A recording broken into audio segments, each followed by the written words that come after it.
Hello dear students, you're welcome in this video. Dear students, today in this video we are going to read a poem named A Photograph written by Sally Tolson. This is the first poem in your syllabus. So let's start reading. First of all, we are going to read an introduction of this poem.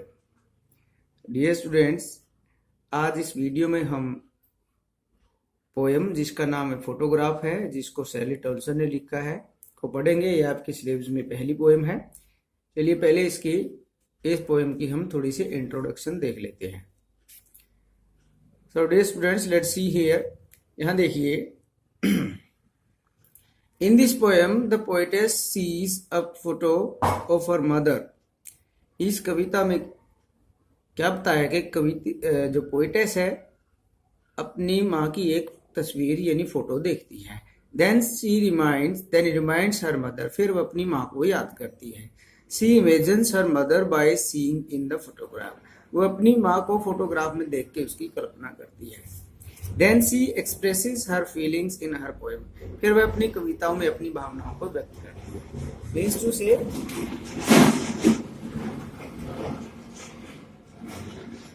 Poetess एक photograph में अपनी माँ की तस्वीर देख के अपनी feelings को एक कविता के माध्यम से यानी through a poem she expresses her feelings about her mother, that what she feels about her mother. जो फोटोग्राफ देख के जो पोएटेस है अपनी माँ के बारे में जो भी महसूस करती है वो एक कविता में लिखती है। इसलिए जो पोएम का नाम है वो भी फोटोग्राफ ही रखा गया है। सो let's read the poem from here. The cardboard shows me how it was. Dear students, जो फोटो है वह कार्डबोर्ड के फ्रेम के अंदर लगी हुई है। तो इसलिए पोएटेस कहती है कि कार्डबोर्ड में मुझे दिखती है या जो ये कार्डबोर्ड दिखाता है। How it was when the two girls cousin went paddling, each one holding one of my mother's hands. तो जब पोएटेस फोटोग्राफ को देखती है तो वो कहती है ये कैसी दिखती है कि जब दो लड़कियां जो उसकी माता की कजन है वो पानी में पैडलिंग करती हुई चलती हैं और दोनों उसकी माता का हाथ पकड़े हुए हैं। And see the big girl, और वो बड़ी लड़की सम 12 years और सो, और वो बड़ी लड़की है जो वो 12 साल या इतने ही लगभग कुछ इतने ही साल की है। So dear students, in these 4 lines we come to know that in the photograph there are 3 girls. Photograph में 3 लड़कियां हैं।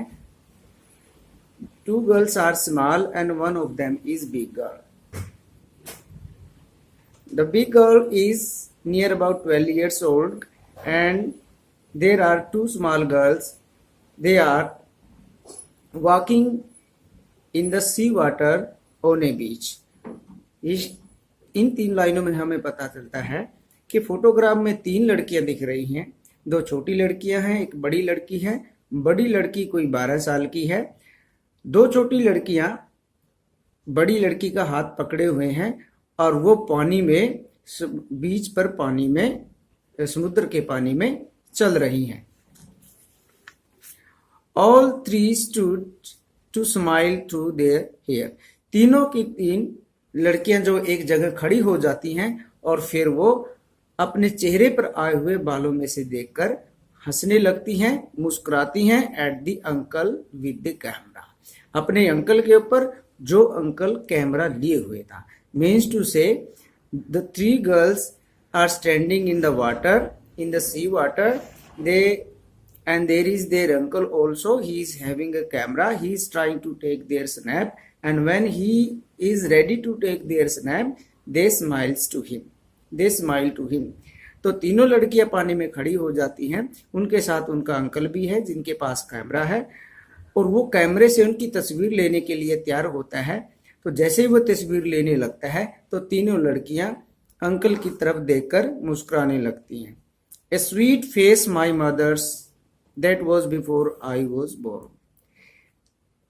द पोइटेस कहती है उसकी माँ का चेहरा बड़ा मधुर था, लेकिन ये उसके जन्म होने से पहले था. एंड द सी और समुद्र which appears to have changed less washes their terribly transient feet. और फिर समुद्र को देखकर वो कहती है कि वो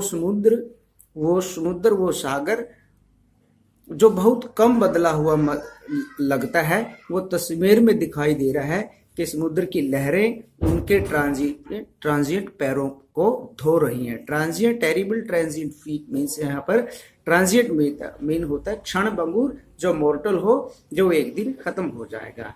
यानी this it means to say our body is transient और our body is mortal, it is subjected to end someday. कहने का मतलब है कि ये हमारा शरीर क्षणभंगुर है, अस्थायी है, ये एक दिन खत्म हो जाएगा. इसलिए कवित्री जो पोइटेस कहती है कि वो समुद्र उन जो बहुत कम बदला हुआ लगता है, वो प्रकृति का एक अंग है, वो बहुत कम बदला हुआ लगता है, और वो तीनों लड़कियों के पैरों को धो रहा है. यानी समुद्र की लहरें तीनों लड़कियों के पैरों के ऊपर से होकर गुजर रही हैं. Next some 20-30 years letter.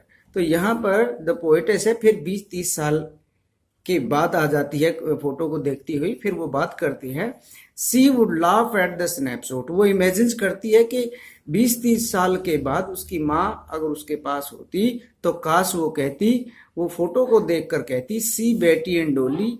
C would से, देखो बेटी और डोली को देखो. She would say and look how they dressed us for the beach. देखो हमें बीच पर जाने के लिए, छुट्टी मनाने के लिए किस प्रकार के कपड़े पहनाए गए थे. The C holiday was her past.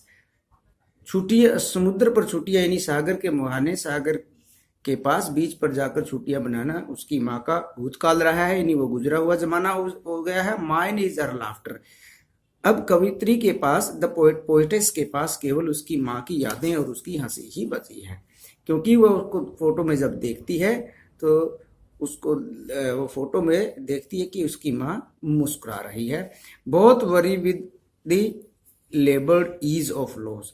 ये दोनों बातें जो है उसकी माँ का, यानी it means to say poetess अपनी माँ को याद करती है और उसकी मुस्कुराहट को भी याद करती हैं, लेकिन ना तो उसकी माँ उसके पास है, ना ही उसकी माँ की हंसी और मुस्कुराहट उसके पास है.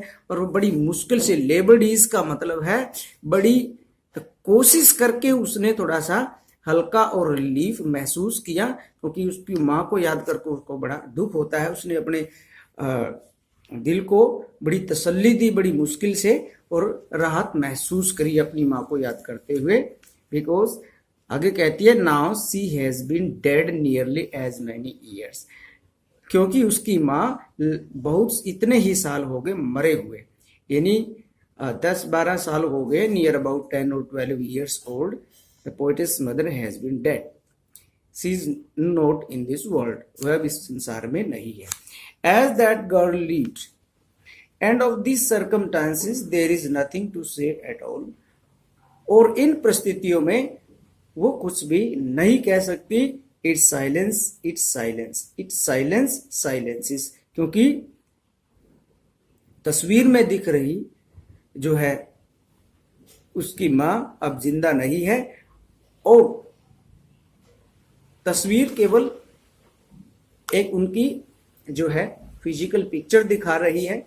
There is no soul in that picture, but just she can feel her mother. But there is silence, she can not speak. लेकिन वहाँ पे शांति है, वो बोल नहीं सकती, और इस शांति के कारण जो पोएटेस है शांत हो जाती है. She doesn't want to feel bad any more, but she miss her mother so much. ज़्यादा बुरा महसूस नहीं करना चाहते, लेकिन वो अपनी माँ को बहुत ज़्यादा याद करती है. So dear students, I think you will understand the poem.